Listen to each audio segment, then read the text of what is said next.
Welcome to the What's Happening Birmingham video podcast.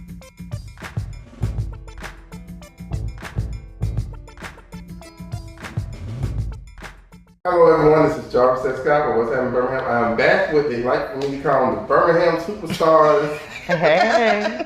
To my left, attorney Star Culpepper, and to my right, attorney Shelby Yarbrough. Ladies, how y'all doing today? Doing well. How are you Great. guys? Thank you for coming back on. Thank you for having us. Yes, enjoyed the interview that you all previously telling us about all these medical recalls we got. Got a lot of great responses on social media from posting it. They're back again because in the medical industry, they're practicing medicine. They're practicing on you. But they wanted to kick off with a special, I would like to call public service announcement. What's going on this month, sir? Well, this month, specifically on June the 19th, will be National Sickle Cell Awareness Day. As you may or may not know, this is a topic that is near and dear to my heart, as my daughter is a sickle cell patient. She is a sickle cell warrior. And so this is a battle and a fight that we know all too well and we know all too closely. But this year is a little different because there's litigation out surrounding sickle cell right now. So as you know, we're always here to advocate and educate. So Shelby, could you let us know what's going on? Sure. Thank you so much. So as Star was saying, there is a litigation going on with those sickle cell patients that received treatment by way of oxybrittle. That is a pharmaceutical that was supposed to calm down your crisis. Those of you who are familiar with sickle cell understand how it will affect your blood, and your blood cells are actually sickled and shaped like a crescent versus a round shape of a normal cell. And so this causes all kind of immune problems. Star, has a wealth of knowledge on this as she has lived it. And so this medication, what it was supposed to do was to calm down the frequency of your crisis. When a sickle cell patient goes into crisis, they experience a lot of pain, they lose mobility. This can be particularly hard for children, but even adults. And so this medication was supposed to help with that so that you would not go into crisis as much. They have found that there were problems with the medication, and so it was recalled back in 2023. Between 23 and 24, it was pulled off the shelves. Correct. And so since that, a litigation has started with those patients who use the medication. And so we're here to just bring awareness surrounding sickle cell, just the disease in itself, but also this litigation for those patients that use this medication. They may have an avenue for some recovery. Oh, wow. And as you know, Black and brown people are, in our communities are affected with sickle cell, which also can roll into low income spaces. And so an opportunity, when you are buying these sickle cell drugs, for example, my daughter takes hydroxyurea daily.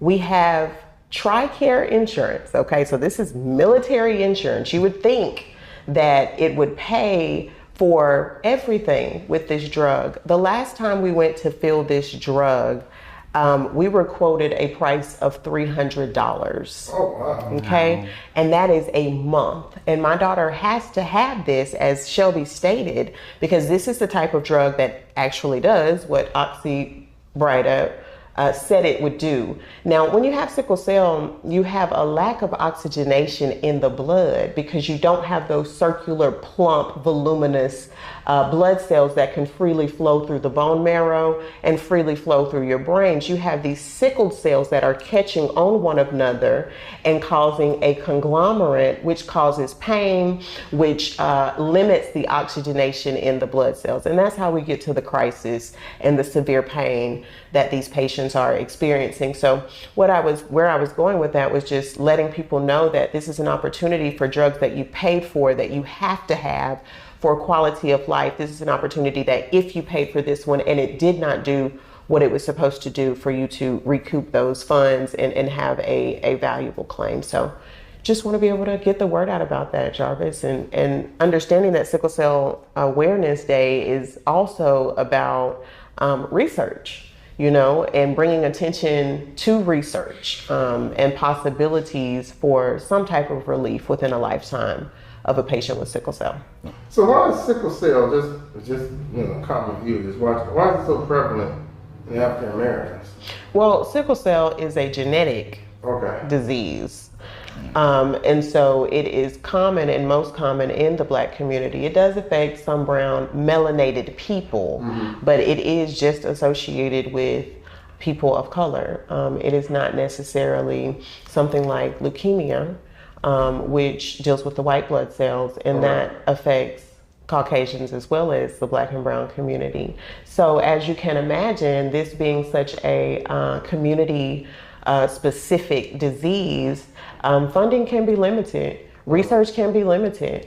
It's not at the top of the list of let's find a cure, let's find a disease. However, I'm happy to say that genetic testing has started and gene therapy has began to try to cure patients with sickle cell altogether. But that process is a very lengthy process. And it basically starts a person's immune system over. They have to be hospitalized for 90 days because their immune system is starting over. Okay. And something just popped in my head. Like with a lot of these medicines, people are doing medical trials.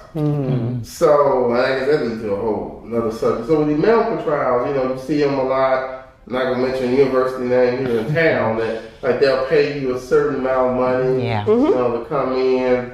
What are the legal ramifications when you sign up for these trials? Because most times this thing you like a college student, you're like, oh, I can pay like $100, or I can donate some plasma, Right. What some things you give up?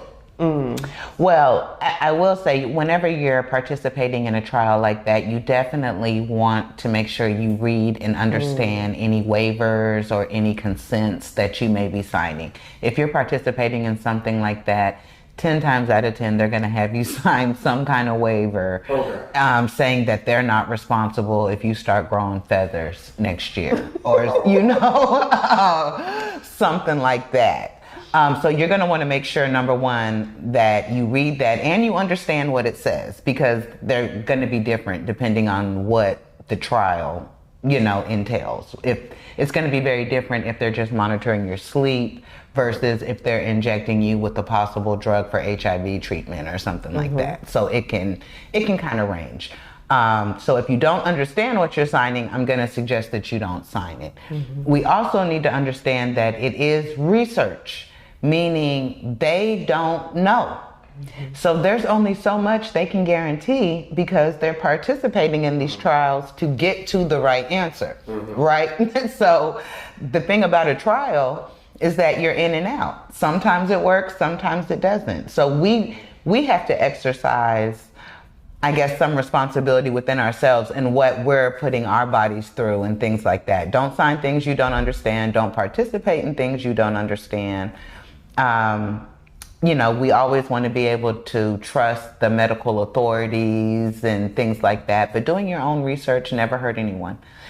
Sometimes just taking a few extra minutes can make the world a difference. There has been a history of, research trials going very wrong. We're all familiar with Tuskegee, here in Alabama. So, you just want to make sure that you understand what you're signing up for and whatever rights you're giving up. And we can help you with that if you need a contract looked over or something like that. So, now think about that. When people get, like I said, they sign up for these trials, they're always aggressive looking for minorities. Or the guinea pigs. Oh, yeah. Historically, that's been the case. If you just look throughout history, we have been used, as guinea pigs, testing for thresholds of pain and, things like that. And so again, you want to be very mindful about what you're volunteering for. Right. And is the result that important? A piece of it for me, I feel mixed views on testing because obviously, with my daughter and her condition, and she has two conditions, sickle cell and a rheumatology disorder. So they go head in head with inflammation in her body. And it is scientifically confusing. So I find it important, to sign her up for certain trials and certain testing to get to the bottom of this so that we can help those coming behind us. But being mindful of, we do not ingest any drugs. We never do trials such as that.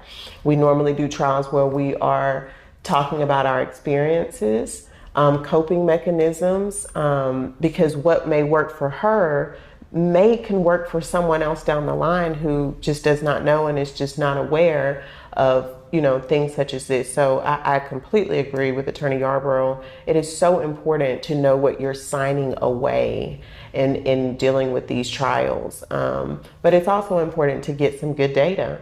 Another thing that I would say with research, what I've learned being in the mass tort space, is that Europe and overseas are always so far ahead of us. That is so true. Okay. In terms of regulating medications, regulating what can be put in food. Yes. You can't go, when you're in Europe, I don't know that there is a McDonald's. I saw one in Paris, but it did not serve the McDonald's food you would get here.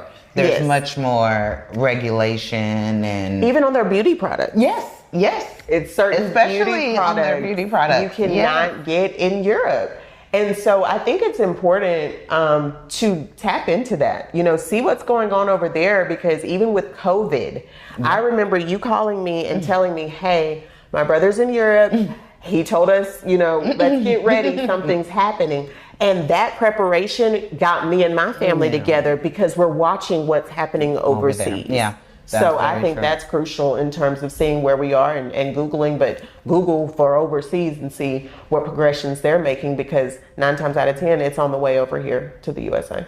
And you can really tell the difference between when your regulations are based in the wellness of the people versus the wellness of the company. Oh, wow. If you look at, just a list of the pending litigations, they are all, regarding these pharmaceuticals that weren't really well tested and, just put on the market because we want to make some money off of it, not thinking about the long-term effects of the people taking it and their loved ones. And so I think that's something that you can, is a good comparison as well. Our economy, even our healthcare system, it's all money-driven, profit-driven. And, versus wellness. True. And you see it on the back end. You either pay now or pay later, so. That's good. So what's the latest with on the medical settlement lawsuit any update on the Depo-Provera? Well, the Depo-Provera litigation, so for starters, mass torts, nothing ever finishes quickly. Okay. It's a marathon. Yeah, it is a marathon. But we did just have a hearing last month, just kind of, giving the judge updates. This is the very, very beginning stages, so not a lot happening right now. We're just kind of conducting some discovery, making sure that all the plaintiffs have their information in regarding, usage and things like that.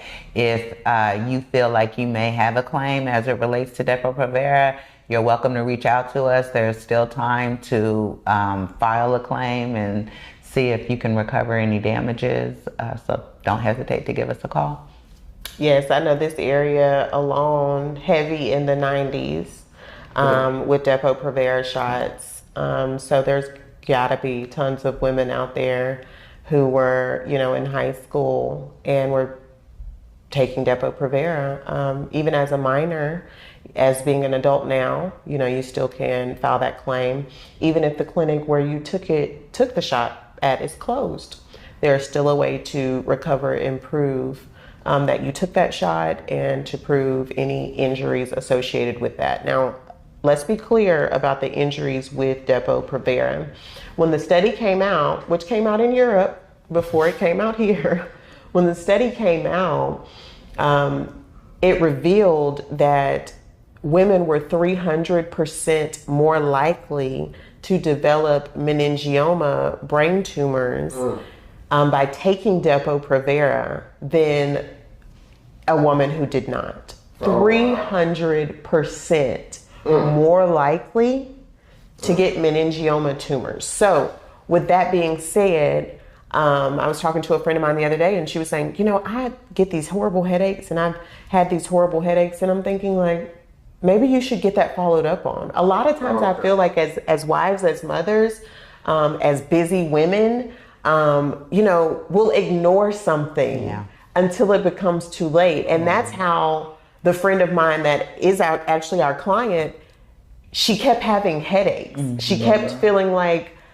she couldn't hear in one of her ears. Mm-hmm. And so that's what sparked her to dig deeper. When the doctor said, well, maybe it's your diet, or, maybe it's blood pressure, trying to associate it with something more common for us. And she said no, and she pushed back. And that's how, we got to the MRI. That's how we got to the neurologist. That's how we got to where we are. So I say that to say, don't ignore things. If something is pricking and persistent in your body, please address those things, because it could relate to something from the 90s in a depot shot that you wouldn't even know. Oh, wow. So absolutely.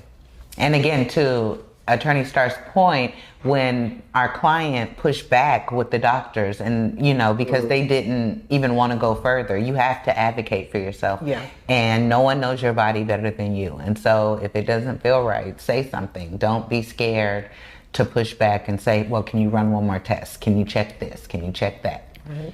Sometimes we just have to do that. Yeah.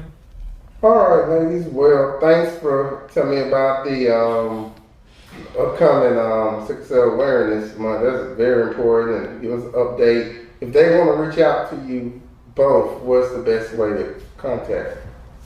Okay, the best way to reach out, you can email us at info@bylegalservices.com, or feel free to give me a call at 205-470-3136.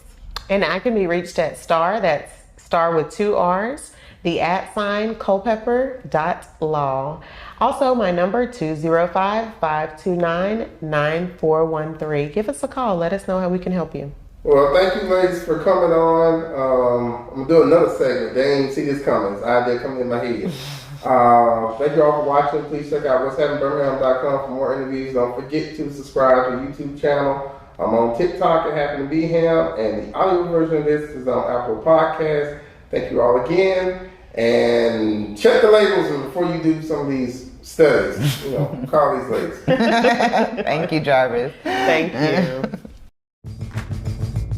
Thank you for watching the What's Happening Birmingham video podcast. Please check out our website, app, or subscribe to our YouTube channel for the latest videos today.